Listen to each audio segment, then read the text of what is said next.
Hi, I'm Rick Bloodworth. This is the Common Sense Christian Financial Channel, and today we want to talk about the silver market, its recent record highs, where it might be going in the near future, and then also after that I want to take some time and answer a couple of viewer questions that have been sent to me or been asked directly of me. And so let's start with where the market is. On December the 6th, it's a Saturday as I'm filming this, and this past week, we've seen several record nominal highs in the silver market.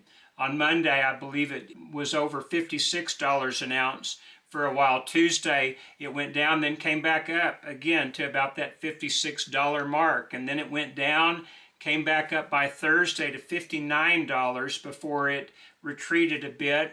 And then it came back up, set an all-time nominal high of $59 and some change, and then it settled back down about $1 from that. So it's still over $58 an ounce.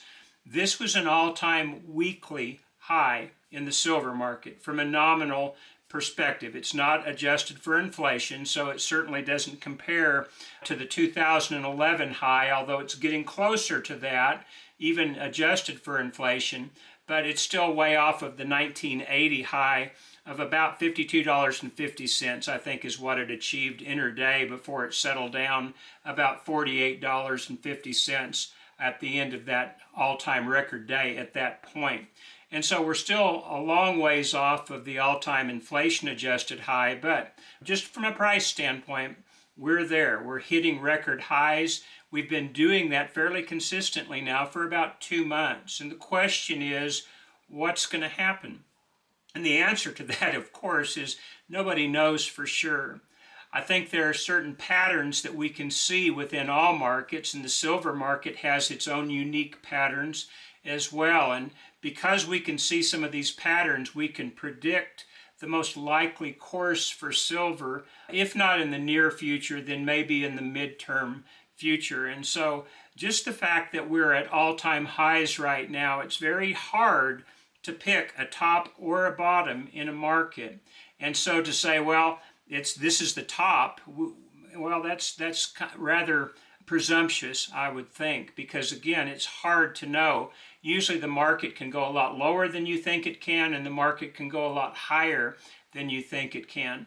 Right now, we've got some momentum in this market that is different from the last 2 times silver hit a record high. In 1980, it was not driven by the commercial or the industrial players.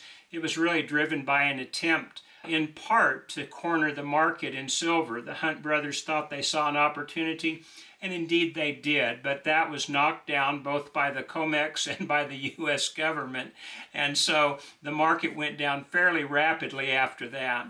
In 2011, there were some other factors that were involved with that. We'd had the financial crisis back in 2008 that lasted for a few years, and now pent-up demand is coming back into the market. And a lot of people are trying to look at silver and gold as an insurance policy to where maybe they won't get hurt in the future. And so the 2011 high, again, was different than what we have today, because what we have today is very much driven by the large players, by governments and by industrial companies, as well as some of the big banks. And so we have the big players driving the price up. When the price got up, the retail side just exploded with sellers. A lot of people have been waiting for this moment. They thought, if it ever gets over $50 an ounce, I'm going to sell what I have. Some of them had bought at the top of the last market. Now they're going to finally break even. Of course, they haven't because of inflation, but that's a lot of the motivation. We also have a lot of people who are just in financial difficulty right now that have to sell their silver, and so they're paying their real estate taxes, they're paying for the upcoming Christmas, they're just paying their bills down. And so the retail side has seen an overweight to the selling, while the commercial side, the big industrial players, have a great overweight as far as buying. And so the big part of the market, the commercial part, has overwhelmed the retail part, and so prices continue to go up. There are segments of the retail market, 90% is one that I think we're all familiar with, that has suffered to a certain extent of the retail side of it, because 90% is retail, and the refineries just flat out aren't able to keep up with the demand. They would far rather be melting down 999 silver and turning it into these big 1,000 ounce bars to be sold on the different exchanges. And so that's the reason for this imbalance right now. Usually imbalances don't last a long time, but that's where we are today. And so will the market continue to go higher? Well, again, it's hard to pick a top, so it does seem likely that it could continue higher, at least for a time. But a big caution for anybody who's been in the silver market for any length of time, you already understand this. The silver market can just have the bottom drop out of it with little or no warning at all and go down just like a rock. And so we've got to be very cautious, I believe, at this point. And that leads us to the idea of why you're investing in the first place. If you have a gambler's mentality where you're just looking for the next hot thing to make a quick buck and get out of, well, you're probably going to get burned in the long run, because usually those who don't understand the market are the ones that get taken for the biggest ride.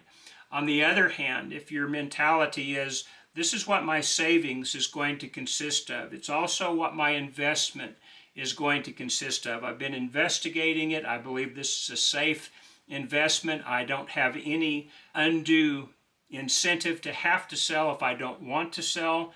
In that case, and especially if you're dollar cost averaging as you go along, I think you're going to do pretty well in the long term. Silver has had a very consistent upward pattern since the 1990s. That's gone from less than $4 an ounce to where it's at today, nearly $60 an ounce at one point. And so it's had a fairly consistent upward trend. There are some pretty wild sell-offs from time to time, and if you can be fairly nimble, then you might be able to take advantage of that. This brings us to the viewer questions that I wanted to address today. The first was by a new investor in silver. They're just brand new to it, and they want to know what types of information is available out there. They want to know how to get into silver, how much to invest, on and on and on. That's kind of a composite of some of the different questions I've had asked. And so I want to recommend a couple of books, and oddly enough, they're fiction books, but they have financial principles contained within them. And I believe these are books, whether you're a novice investor or whether you're a seasoned investor, you'll definitely enjoy. The first is called The Wealthy Barber. It's a fictional account of a young couple who are deciding that they want to start saving. They're about to have a baby and they want to get a little bit more prudent with their funds. And so they go to a financial advisor who turns out to be his barber, and he has become wealthy over the years with a very simple investment plan. And it begins with the idea of paying yourself first. The idea is that when you get your paycheck, if you'll take out a certain percentage of that to be placed into savings or investments, then after that you can build the rest of your budget around this. And so start by paying yourself first. The Wealthy Barber book recommended 10% to begin with. They are very much stock people and stock indexes at that. And so he recommended that you just take 10% out of whatever your paycheck is, whether you're self-employed or working for somebody else, and put it right into a stock market index. And if that's what you want to do, that's certainly fine. Probably most of you who are watching this are more interested in investing in silver, and of course the same principle works for that as well. The idea on that is it's a dollar cost averaging strategy, and dollar cost average strategies work out pretty good. For example, let's say you have $200 a month that you can afford to put into some sort of an investment, and you started maybe 3 or 4 years ago when silver was closer to $20 an ounce. Well, that $200 a month would buy 10 ounces. Well, today it's closer to $60, and so that $200 a month may just buy a little over 3 ounces. But since you've been dollar cost averaging, you're averaging out the overall cost over the years. And it's a great way, I believe, to start stacking or saving or whatever it is that you're using silver for. And so this is a great book. It's got some great strategies in it. It does not address very well the paying off of debt. And so I think that's the one flaw that The Wealthy Barber has in it. But again, it's an entertaining book, and I think it's one you can probably read in a couple of days and that you'll really enjoy and probably get something out of as well. The second book that I would really recommend, whether you're a new investor or old, is called The Richest Man in Babylon. This particular book began as a series of pamphlets that a man by the name of George Clason put out in the 1920s. And then as time went by, more and more people became interested in his strategy, and so he finally put it all together in one book. I think it was called Gold Ahead, and then later on it was retitled The Richest Man in Babylon. It's a fictional setting set in ancient Babylon, but the financial principles are excellent. It starts off with the idea of getting out of debt, but also taking part of what you earn to put into some sort of savings or investment at the same time. I like to think that George Clason was Dave Ramsey before Dave Ramsey by about 50 years, but there's a difference between the two because Dave Ramsey really recommends you pay off all your debt before you start getting involved in investments and other types of saving instruments. And I'm not saying that's a bad philosophy. I do like The Richest Man in Babylon's strategy because it gives you a little bit of both. You can start paying off your debt, but you can also start building something for the future at the same time. Now, Dave Ramsey recommends getting an emergency account. I think he's at about $1,000, so he does have some savings involved in his, but again, he's primarily debt reduction related before you start investing. The Richest Man in Babylon has you do it side by side, and that's something I think that gives you a little bit of encouragement because not only do you see your debts going down, but you also start seeing that you have something saved up for the future. And most of us who are involved in the silver market, that's of a great interest to us. Now, the other question that I had was from a really dear friend. He's starting by his own estimation to get a little bit older. He's approaching 80 and he has bought a lot of silver and gold through the years, and now he's wondering what he needs to do with that. He and his wife have several children, and certainly they're trying to figure out how best to pass that along, but also how to do so without harming them. And so I thought I would talk about that for just a moment and maybe give you some strategies. Obviously, none of this is investment advice because everybody's situation differs. But let's just take this situation. Suppose you are getting older. Maybe you're like me, you're 65 and you've retired and you're starting to make plans for your family for the future. Maybe you're beyond that. Maybe you're 75 or 80 or 85. Whatever it is, you've accumulated a large amount of silver and gold through the years. And now you're starting to wonder, how do I unwind that? Should I unwind that? Should I just hang on to it and just pass it along to my heirs? And of course, everybody's situation is different. If you're married, my suggestion is that you do pass it along to your spouse. But if your spouse is not familiar with what you have, then I would make an inventory and I would get them a list of instructions for how they can start selling some of this should they need to sell it. In my case, I've got all sorts of stuff that's just a wide variety. I have a lot of 90%, I have a lot of 999 fine silver, but I also just have some junk, some war nickels and 40% half dollars. I've got some sterling silver sets and just different things like that that are not going to be readily marketable. And so what do you do in a situation like that? In addition to that, I have a number of rare coins in my collection, things that you certainly wouldn't want to sell for scrap. And so how would you do that? Where would you even begin? And so what I've started thinking about is trying to figure out what would my wife do if something happened to me with this collection that I've assembled through the years. And so what I've started doing is I've started developing some relationships with some different coin dealers. I really like the gentleman with Coin Help You. If you've ever seen his YouTube channel, I've actually sold fairly decent sized collection to him a number of years ago. I came across Harry's coins by Silver Dragon's channel, and I sent a bunch in to him, and he made me an offer on them, and I sold some of them, and he sent some of them back. I've dealt with a place called Arizona Coin Exchange for a number of years, and they've always been honest with me as well. And so I've just developed different relationships with different coin dealers when it comes to older, rarer coins. When it comes to just bullion, whether it's just 90% what they call junk, certainly it's not junk at this price, $9.99. Well, I've got a local coin dealer that I really trust, Stout Safe Storage, and I've also done a fairly significant amount of business with Brian Vermillion of Vermillion Enterprises in Florida just through the mail. I haven't done anything in the last year or two other than buying from him, but I've sold a lot to him through the years. And so these relationships are valuable. You'll have people already established that already know you, and then if your spouse goes to them trying to figure out what to do with the collection, well, they already know you, and so maybe they'll be able to help them.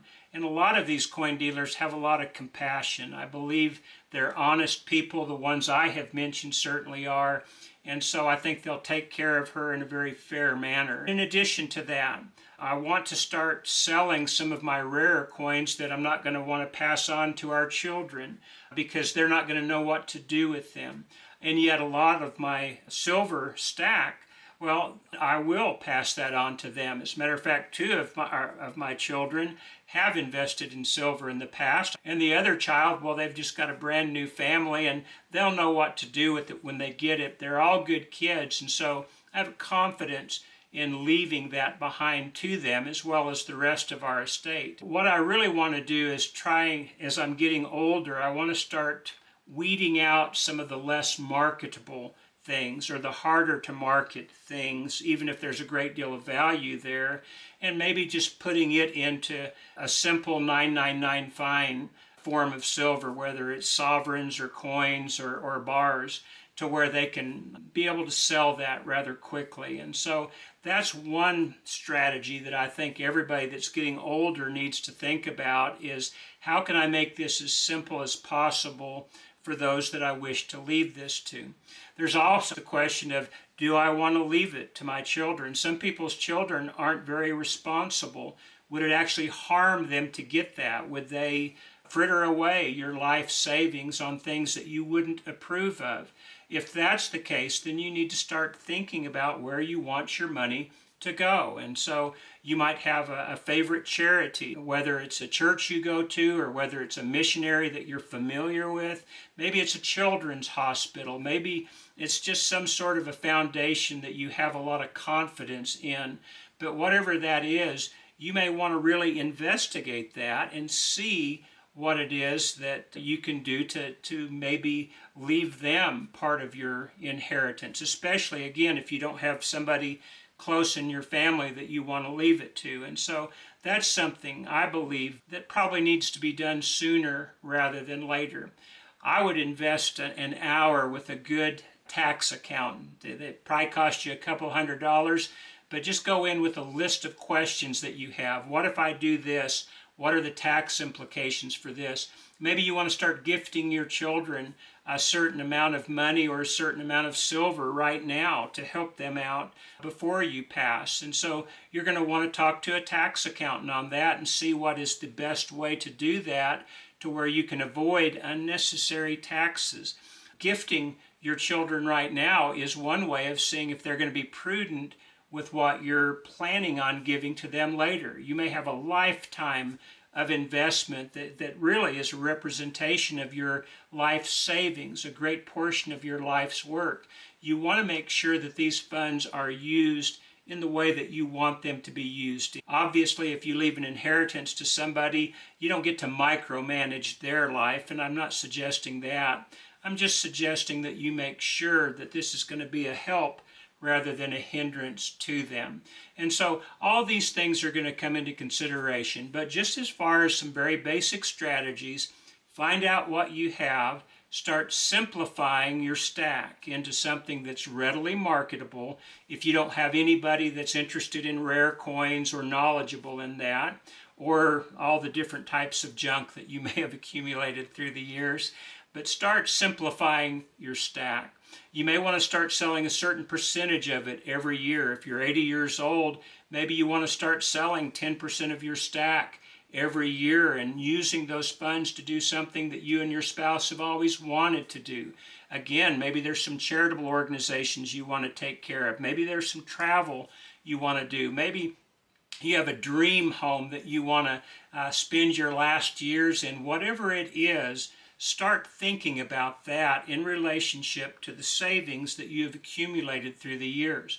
I wouldn't sell something tangible like silver just to put it in the bank account, because fiat dollars have a way of depreciating. But if you have some use for it that you can do right now, then by all means do that. And again, if you sell 10% of your stack every year, by definition, you'll always have 90% left of what you started the year with. So you'll never run out of the silver. And since it's an accelerating market for the most part, you'll always have a little bit of a nest egg behind. Anyway, these are some thoughts for what to do with what you've accumulated through the years, through your hard work and savings. And you want to make sure that it's used in a good way, in the best possible way. Start thinking about that right now, especially if you're retired or at an age where you can see, I don't have too many years left to go.